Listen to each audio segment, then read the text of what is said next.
In this tutorial, I'll be showing you how to create an admin account with Alga Pro. Once you've decided you want to give Alga Pro a try, the next thing you want to do is go to portal.nineminds.com.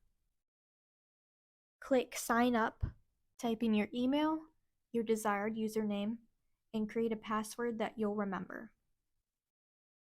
When you're finished, click Sign Up. Open your email inbox and look for an email from register@nineminds.com.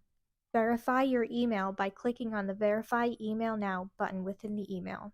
Now you'll be taken back to the portal to log in. Use the credentials you've created for yourself. Click Sign In. You're now logged in and can use Alga Pro for yourself. Since you're an admin, you also have the ability to manage your team and add more licenses and other users. I hope you found this tutorial useful. As always, reach out to us with any questions on our Discord, which can be found on our social media or on our website, or at support@nineminds.com. If you're new here and you want to try Alga or Alga Pro, visit our website at nineminds.com to see your options.